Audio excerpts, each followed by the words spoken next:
네, 지금부터는 이란 상황 정밀 분석해보는 시간 갖도록 하겠습니다. 먼저 큰 그림을 좀 그려야 될 것 같은데요. 그래서 이분과 먼저 하겠습니다. 외교부 제1차관을 지냈던 최종권 연세대 교수입니다. 어서 오세요. 네, 안녕하십니까. 몇 가지 좀 핵심적인 문제를 좀 먼저 짚어야 될 것 같아서 모셨는데 지금 3차 핵 협상까지 진행이 되고 나서 지금 공습을 한 거 아니겠습니까? 예, 지난주에 3차 협상이 끝났고요. 중재를 맡았던 오만 외교부 장관에 의하면 4차 협상이 곧 열릴 것이라고 했습니다. 이 협상의 골자는 이란의 핵 프로그램 중 쟁점인 농축을 중단하고 혹은 이란이 주장하듯 농축을 좀 약하게 하고 그리고 이것을 공개하느냐 안 공개하느냐의 문제였거든요. 그러다가 갑자기 미국이 이란을 친 거죠. 그러니까 협상이 헐리우드 액션이었느냐 아니면 협상이 결렬이 된 거냐 이걸 좀 협상은 결렬이 아니라고 봐요. 그래요? 협상이 잘 되고 있다고 심지어 이란 외교부 장관 아바스 아락치도 그렇게 언론에 발표한 바 있고요. 결론적으로 보면 협상이 트럼프 대통령에게는 뭐 전술적 수단 일종의 위장 혹은 커버이지 않았는가. 할리우드 액션이라고 봐야 되겠네요. 그러니까 전략적인 목표는 결국은 압박하고 체제를 전복시키고 정권 교체였을 가능성이었습니다. 하메네이는 사라졌어요. 그런데 신정 체제가 붕괴하겠느냐 이건 또 다른 문제잖아요. 이 하메네이가 상징하는 바는 상당히 큽니다. 그래요? 그러니까 절대 군주 이상으로요. 우리 교수님은 이란을 정말 잘 아시잖아요. 여러 번 가셨잖아요. 예, 이란을 3번 갔는데 그러니까 말 그대로 최고 지도자의 결정은 번복할 수 없는 것인데 말씀하신 바와 같이 팩트로 이제 확인이 되었어. 이런 국영 매체도 사망했다고 하니까요. 그러나 저는 이것이 곧 이란 이슬람익 공화국의 붕괴는 아닐 거라고 생각을 하고요. 그리고 그 사이에 지금 그들의 헌법 제111조에 따라 지금 임시 지도자 위원회 3인으로 구성되어 그렇죠. 있는데 아야톨라 알리레자 아라피를 현재 지금 임시 최고 지도자로 선임하였고 또 밤사이 들어온 보도에 의하면 곧 이제 최고 지도자를 선임한다라고 하니 지금 두고 봐야 할 일이지만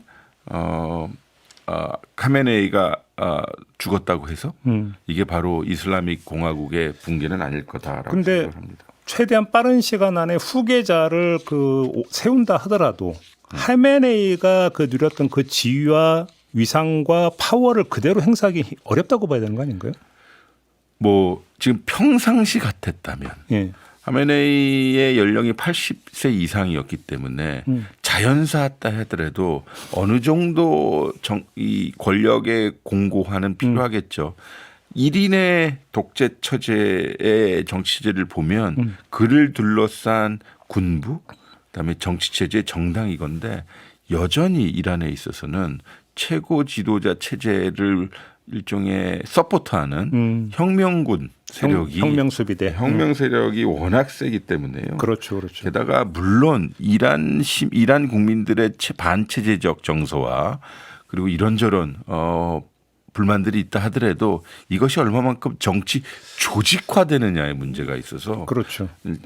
최고 지도자의 사망이 곧 이슬람익 이란 공화국의 붕괴는 아닐 것이다. 그렇죠. 이건 두고 봐야 될 것 같아요. 그러면 이제 두 가지로 이제 여기서 갈래가 나눠지는데 첫째, 그럼 후계자가 누가 될 거냐? 지금 다수의 이제 그 외신이나 이런 라리자니 이 사람은 이제 많이 꼽았는데 어떻게 전망을 하세요, 교수님 보시기에? 글쎄요, 제 생각에는 특정 인물의 뭐 성향 이런 것을 보기보다는 이게 그야말로 이슬람 공화국을 표방하는 신정 국가이기 때문에 그렇죠. 최고 지도자로 취임하는 순간 그는 신의 대표자로서 신의 대리인으로서의 그 일종의 정치적 위상을 갖고 있기 때문에 그만큼의 위상을 얼마만큼 정책적으로 펼칠 수 있느냐가 역설적으로 이란 정세의 안정을 가늠할 수 있는. 쉽게 말하면 그러니까 우리가 이제 흔히 이제 역사에 있는 권력 공백기가 발생을 해서 후계 체제를 세우는 과정에서 분파가 나눠지고 서로 권력 주장을 하고 그래서 어떤 지배력이 느슨해지고 이 느슨해진 틈을 타서 민중 봉기가 일어나고 이런 그림을 그리기는 쉽지 않다. 예, 저는 이란은 이라크가 아니라고 봐요. 이란은 리비아하고 달라요. 그러니까 카다피가 사라지고 그렇죠. 후세인이 사라져서 그 밑에 여러 부족들이 경합을 하여 그렇죠. 권력 투쟁을 하기보다는 일단은 지금 가장 중요한 권력 행위자 혹은 잠재적 권력자가 지상에 없어요. 그것은 누구냐면 미국이요. 미국은 지금 공중전으로만 그렇지, 그렇지, 지금 그렇지. 이란을 타격하고 있기 때문에 현재 지상에는 여전히 이란 혁명 수비대, 신정 세력 등등이 있어요. 다시 한번 그러나 강조하고 싶은 말은 이란 국민들이 얼마만큼 조직화된 힘으로 이러한 기존의 기득권 세력을 물러나게 할 수 있느냐의 문제일 텐데 여전히 저는 안보기관 중심의 재편, 그러니까 혁명수비대 재편이 좀 강화되지 않을까 싶어요. 그럼 교수님 말씀대로 일단 지금 누가 후계자가 되든지 간에 그러니까 그 어떤 신정 체제에서 어떤 누리는 권위는 그대로 이어받을 가능성이 높다. 이렇게 보시는 것 같고. 그게 이제 이란의 향후 전국을 가늠할 수 있는 중요한 그렇죠. 인디케이터가 될 거예요. 또 한 가지는 그 신정 체제를 지탱하는 버팀목은 혁명 수비대잖아요. 맞습니다. 지금 이제 보도에 따르면 혁명 수비대 총사령관도 이번에 이제 그 죽은 걸로 지금 되는데 네. 그럼에도 불구하고 건재할 거라고 보십니까? 혁명수비대를 제가 몸소 겪어보고 이런저런 자료를 보니까 물론 혁명수비대 총사령관은 매우 중요합니다. 네. 그러나 혁명수비대가 또 희한하게 권력을 잡고 있는 곳이 입법부더라고요. 그래요? 예, 왜냐하면 혁명수비대는 그야말로 지역 세력이라고도 볼 수 있고 이란의 특수한 선거제도 때문에 신정 즉 이슬람의 규율과 율법에 충족한 사람들만이 국회의원이 될 수 있어요. 그러니까 그 사람들이 출마 자격이 제한되는. 그렇죠. 대통령도 마찬가지예요. 검증을 하니까. 그래서 이 사람들이 혁명수비대에 복무를 한 후 지방으로 내려가서 지방의회 혹은 국회의원으로 출마하여 이란의 국회를 장악하게 됩니다.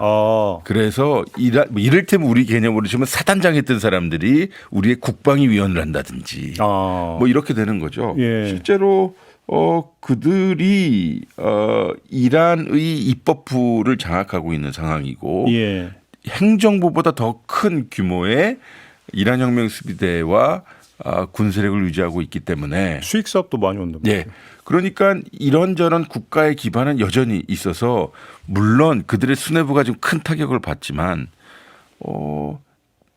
주변국에 반격을 하거나 미국에 대한 저희 이런저런 저항의 메시지를 여전히 내고 있거나 또 3인위원회를 긴급하게 열어서 임시 지도자 그리고 향후 지도자를 뽑겠다라고 하는 전국 구상이 나오고 있는 걸 보면 미국이 원하는 대로 마치 아프가니스탄처럼 리비아처럼 이렇게 될 것인지는 두고 봐야 된다는 것이 저희 그러면 뭐 예를 들어서 어떤 뭐 이제 그 농축 우라늄이라든지 네. 그다음에 뭐 2,000개 달한다는 중거리 미사일이라든지 네. 이런 것들을 통제하고 있는 게 혁명 수비대라고 봐도 맞습니다. 돼요? 맞습니까? 맞습니다. 그래요? 그렇죠. 그래서 그들이 관할하고 있는 예. 핵시설이라고 할 수 있죠. 그러니까 쉽게 말씀드리면 이란에도 북한의 영병 같은 시설이 있을 것이고 그러겠죠. 강성 같은 시설이 있을 텐데 그것을 물리적으로 타격을 하고 또 그것을 관할하고 있는 과학자 세력 그리고 계속 반복해서 말씀드리면 혁명 세력, 혁명군 세력들을 얼마만큼 물리적으로 타격하느냐의 문제일 텐데 저는 이란은 이라크나 리비아, 아프가니스탄과는 정말 다르지 않겠는가라는 그러면 생각을 들어요. 혁명 수비대를 완전히 해체를 하기 위해서는 지상군을 투입을 해야만 하는데 그건 어렵죠. 그건 어렵다고 보는 거죠. 그렇죠. 그러면 그 혁명 수비대는 해체가 안 된다고 봐야 되는 거죠. 기본적으로 이라크를 침공했었을 때 보니 당시에 이라크 침공을 반대했던 사람이 콜린 파월 전 합참의장 당시의 국무장관이었는데 지상군을 한 7배에서 10배 정도를 투입해야 된다는 거예요. 그러니까 적국에 비해서 그쪽 병력에 비해서 그래야 완전하고 확실한 승리를 거둘 수 있다는 것인데 지금 혁명 수비대가 최대한 20만 갖고 있는데. 그러니까 최대 그러니까 한 25만 정도 보고요. 예. 그만 그럼 10배면 도대체 어떻게 보내 그걸? 그러니까요. 그러면 그리고 접수를 해야 된다는 겁니다. 행정력을 장악을 하고. 그렇죠. 그게 가능할까 그런데 싶어요. 지금 핵 시설도 만약에 혁명 수비대 손안에 있다면 핵의 완전한 제거도 어렵다는 얘기잖아요. 그러면. 여기서 다시 한번 말씀드리지만 이란은 북한이 아닙니다. 네. 농축 시설을 가지고 있을지언정 핵물질, 그러니까 탄도화시키거나 이거를 핵무기화하지 않은 상황이기 때문에 지금 고농축 시설에 대한 장악은 예. 필요해 보이나 다시 한번 말씀드리자면 그렇게 하기 위해서는 물리적으로 지상에 제3의 세력이 들어가야 돼요. 그러니까 미국이 들어가야 되거나 이스라엘이 가거나 이스라엘이 들어가야 되거나 예. 아니면 둘이 합의해서 IAEA가 요원이 들어가야 되는데 지금 IAEA 요원의 소위 현장 배치에 관련된 사항도 협상하고 있다가 지금 근데 신공한 것이거든요. 몇 달 전에 핵시설 파괴했다고 했잖아요. 벙커버스터 네, 해가지고. 예. 근데 파괴가 된 거예요? 그거는 뭐 IAEA에 의하면 예.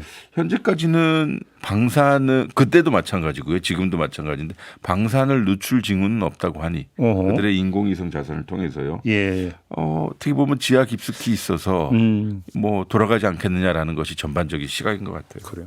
근데 지금 이제 호르무즈 해협 문제 그 전 세계 경제 차원에서 제일 관심이 되는 거 그거잖아요. 네. 그럼 혁명수비대 어차피 여기도 혁명수비대가 관건이 될 텐데 봉쇄에 나설 거라고 보시는 겁니다. 이미 봉쇄에 나갔다고 보도를 일단 경고 보도가 방송까지만 나와 있죠. 하고 있다는 얘기는 있고. 예, 실제로 지금 호르무즈 해협을 가보면요. 저는 뭐 상공에서 좀 봤는데 진짜 교통량이 어마어마하고요. 근데 아무리 좁다고도 바다인데 그 통제가 다 돼요? 그렇다 한들 네. 해로가 있을 것이고 네. 그리고 너무 많은 물동량이 지금 거기 다니고 있기 때문에 그러니까 세계 물동량의 적게는 39% 많게는 45% 된다는 거 아닙니까? 네네네. 그러니까 그런 것을 보면 육안으로 보더라도 많은 양의 컨테이너 화물선이 다녀요. 예, 그러니까 이 일종의 초크 포인트 같은 거예요. 그래서 지금 우리는 오늘 휴일이지만 네. 이제 오늘 저녁 때부터 미국 경제가 어떻게 반응할지 유럽 경제가 어떻게 반응할지 그래서 주목하고 있는 것 같아요. 근데 트럼프로 돌려가지고 예. 트럼프는 도대체 어디까지 내달릴까요? 어떻게 전망을 하세요? 글쎄요. 그 속을 어떻게 할 수 지금 있을까요? 마두로 체포했고 예. 하메네이 폭사시켰고 어디까지 가는 거예요? 지금? 근데 일단 확실히 그림이 나오는 상황에서는 매우 과격하고 전격적으로 행동하는 것 같아요. 베네수엘라 같은 경우는 그림이 그들의 입장에서 보면 나쁘지 않았거든요. 야간에 이 특수부대를 베네수엘라의 수도에 잠입시키고 여러 공중 폭격을 한 후에 그리고 마두로 부부를 압송한 그 과정을 그림으로 보여줬거든요. 요번에 이란에 관련해서도 야간 새벽에 그렇게 폭격을 하는 모습 그리고 그런 모습을 통해서 자신의 의지 즉 미국에 저항하는 세력은 어쨌든 힘으로 압도한다라고 하는 것인데 그림으로 나오는 작전 그러니까 정밀 타격, 수뇌부 제거, 신병 확보 이렇게 되는 거라 아마 요 이란이 어떻게 종결되느냐는 좀 두고 봐야겠지만 하나의 패턴이 되면 어떻게 하는가라는 생각이 들었어요. 그럼 좀 걱정이 되는 거죠. 네. 그렇게 돼버리면. 다만 이제 현장을 점령해서 네. 그리고 정권을 전복하는 것은 아직 나타나지 않아요. 그렇죠. 네. 지상군 투입을 해서. 아마 마가 세력을 의식해서 이런 것 같은데요. 왜 어떻게 의식한다고 보십니까? 그러니까 마가 세력은 왜 우리가 베네수엘라에, 왜 이란에, 그렇지. 왜 제3국에 우리의 자산을 투입해요? 비용이 들잖아요. 우리 미군이 죽잖아요라는 이러한 군입주의적 의식이 강해서 공군력 혹은 최소한의 지상병력을 투입할 텐데. 그러면 요번 그 이란 공습에 대한 마가 쪽 반응은 어떻게 지금 나오고 있어요? 지금 이 마가의 주요 스피커들, 방송인들 그리고 유튜브 세력들을 네. 보면 비난하는 사람도 있고요. 스티브 배넌 같은 사람들은 왜 우리가 했지 비난하는 사람도 있는데 그렇기 때문에 네. 트럼프 대통령이 공습 이후에 나름대로 여론전을 하고 있는 것 같아요. 그러니까 긴 트루스 소셜 메시지를 낸다든지 여러 언론사들과 전화 인터뷰를 한다든지 해서 자신의 의도와 네. 앞으로의 전국 로드맵을 밝히는 걸 보면 예. 좀 급한 건가라는 생각도 들어요. 급하다는 거죠. 중간 선거까지 지금 또 네, 마가의 어떤 국내적 즉각적인 반응도 궁금하고. 이미 이제 이란에 대한 공습은 하였으니 이 그림을 소비하는 미국 국민 자기 지지 세력에 대해서 자신 나름대로의 정제된 메시지 혹은 기획 메시지를 그게 내겠죠. 쉽게 이제 마두로 체포 후에 이제 석유는 우리 거라는 네. 메시지를 계속 발신했던 거와 비슷한 맥락에서. 근데 이란은 좀 애매해요. 핵이잖아요. 핵은 당장 농축이고 북한과 달리 그러니까. 예, 이 농축이기 때문에 그리고 협상을 해오고 있었거든요. 그러니까. 네. 알겠습니다. 일단 좀 큰 그림만 좀 그려봤는데 잠시 유튜브 그러니까 잠시 후에 유튜브 연장 방송에 좀 또 정밀하게 짚을 게 많은 게 그것도 좀 다시 한번 부탁을 드리겠습니다, 교수님. 네, 일단 교수님과 1차 인터뷰는 이렇게 좀 마무리하겠습니다. 고맙습니다. 네, 고맙습니다.